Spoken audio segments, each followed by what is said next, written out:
একটি জঙ্গলে থাকত ছোট্ট এক হরিণছানা, নাম চিকু। সে খুব শান্ত স্বভাবের, কাউকে কিছু বলত না। কিন্তু একটাই সমস্যা ছিল, সে খুব সহজেই ভয় পেত। ঝড় হলে কাঁপত, পাতা নড়লেই লুকিয়ে যেত। বনের সব প্রাণী বলত, ও তো ভীরু হরিণ। একদিন সকালের দিকে বন পাহারায় থাকা খরগোশটা খবর দিল, এক বাচ্চা কাঠবিড়ালি গাছ থেকে পড়ে গেছে, আর তার মা তাকে খুঁজে পাচ্ছে না। সবাই ভয় পেয়ে গাছের কাছে যেতে চাইল না, কারণ ওই গাছের আশেপাশে এক বন বিড়াল ঘোরাফেরা করে। কিন্তু সেই সময় চিকু সামনে এগিয়ে গেল।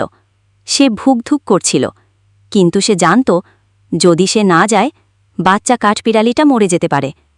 চিকু একে একে ঝোপের ভাগ দিয়ে গাছের নিচে পৌঁছে গেল। আর সত্যি, ছোট্ট কাঠবিড়ালিটা কালাই কাঁপছে। চিকু তাকে পিঠে করে তুলে নিয়ে এলো নিরাপদ জায়গায়। সবাই অবাক হয়ে তাকিয়ে রইল। সেই দিন থেকে আর কেউ চিকুকে ভীরু বলল না। সবাই বলল, ভয় মানেই পিছিয়ে যাওয়া না, ভয়কে জয় করাই সাহস। ভিডিওটা ভালো লাগলে লাইক এবং সাবস্ক্রাইব করবেন।